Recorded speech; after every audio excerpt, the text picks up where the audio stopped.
बिस्मिल्लाहिर्रहमानिर्रहीम। आज का हमारा जो टॉपिक है जी ये है प्रॉब्लम नंबर 8 और प्रॉब्लम नंबर 9 जो कि यहीं तक हैं आपकी, और बाकी रिलेटेड ही सारे क्वेश्चंस हैं। बाकी अगर कोई रह जाता है, अगर फिर भी आपको कोई स्पेसिफिक प्रॉब्लम के अंदर कहीं प्रॉब्लम हो तो आप हमें ज़रूर कमेंट्स में बताइएगा, उसको हम ज़रूर इंशाल्लाह सॉल्व करेंगे और पहुँचाएँगे। और बाकी आइए हम इसको शुरू कर लेते हैं, देख लेते हैं इसका नंबर 8 जो प्रॉब्लम है।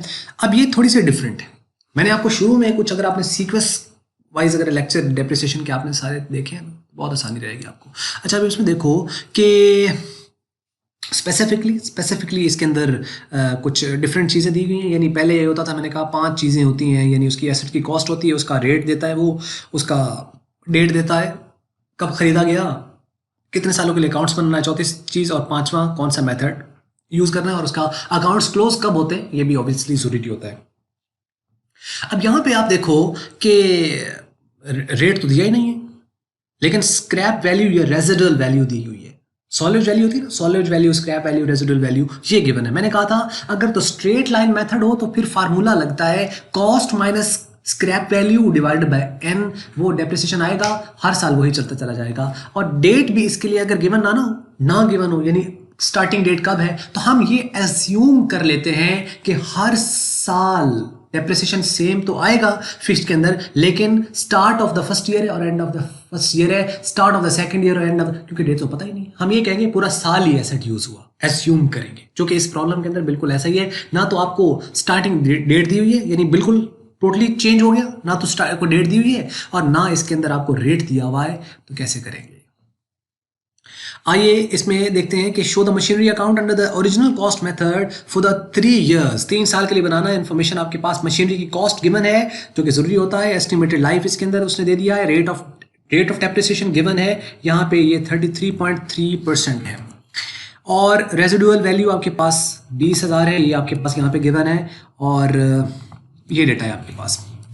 अब इसकी बेस पर हमने इसको लेके चला, रेट तो गिवन है आपके पास, लेकिन जब आपको वो रेजिडुअल वैल्यू एस्टिमेटेड लाइफ देता है ना, तो फिर आपने रेट को, आपने इसको फार्मूला से करना है ओरिजिनल कॉस्ट मेथड के अंदर। नॉर्मली यही है।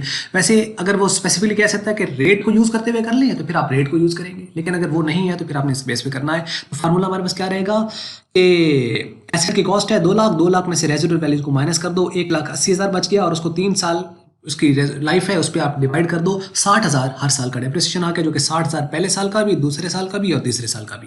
अब आप देखो डेट तो गिवन है नहीं, तो हम कहेंगे स्टार्ट ऑफ फर्स्ट ईयर और end of first year, start of second year और एंड ऑफ सेकेंड ईयर, या इसको आप खाली भी छोड़ सकते हो, start of third year end of third year. मतलब आप ना लिखना चाहो तो आप इसको क्या करोगे, इस तरीके से आएंगे ना, खाली छोड़ दो। इधर भी आपने नहीं लिखना चाहते, आप इसको, क्योंकि डेट तो कुछ पता ही नहीं, तो खाली छोड़ सकते हो, कॉलम ही छोड़ देंगे क्योंकि पता ही नहीं है, तो बस आप उसका रेफरेंस से कर दोगे। इंपॉर्टेंट क्वेश्चन पेपर के पॉइंट ऑफ व्यू से नहीं है, लेकिन एनी हाउ, एसेट खरीदा 2 लाख का, बैंक का रेफरेंस आपके पास अमाउंट आ गई, डेप्रिसिएशन का अकाउंट 60,000, बैलेंस निकाले 1,40,000, जो कल का क्लोजिंग आज का ओपनिंग, और फिर अगले साल फिर 60,000, फिर 1,40 में से 60 निकाल दिया, एक पीछे 80 बच गया, और इसमें से फिर ये निकाल आपका कल का क्लोजिंग आज का ओपनिंग, फिर इसमें 60 निकाल दिया, तो पीछे 20,000 वही बचेगा जो उसकी रेजिडुअल वैल्यू या स्क्रैप वैल्यू थी। क्वेश्चन खत्म। अब दूसरा जो आपके पास नेक्स्ट क्वेश्चन है नंबर 9, सेम डेटा दिया गया है यहाँ पे, लेकिन अब इसमें आपने ये रेट गिवन है ना, तो रेट को यूज करेंगे under the diminishing balance method से, इसको आपको नहीं करना है। तो बस क्या होगा, यहाँ पे आप 2 लाख लिखोगे, और डेप्रिसिएशन आपके पास 33 पे लेना है, जो भी आपका आएगा यहाँ पे लिख देंगे, और माइनस करेंगे जो बैलेंस आएगा। जब जो बैलेंस यहाँ पे आएगा ना, इसके ऊपर 33.33% कैलकुलेट करेंगे, उसे फिर यहाँ पे लिख देंगे, फिर लेस करेंगे, फिर जो यहाँ बैलेंस आएगा उसके ऊपर कैलकुलेट करके यहाँ लिख देंगे, और ये क्वेश्चन खत्म हो जाएगा। पिछली प्रॉब्लम आपने अगर देखनी है तो आपको ये आसानी से हो जाएगा, बस इसमें थोड़ा डिफरेंट था जो मैंने आपको यहाँ पे बता दिया, ये इसका तरीकाकार होगा। बस ये प्रॉब्लम थी, अगर आपको समझ लगे तो इसको आप लाइक कर सकते हैं, और अगर अच्छी नहीं लगी तो इसको आप डिसलाइक करें, और वीडियो देखने का आपका बहुत बहुत शुक्रिया।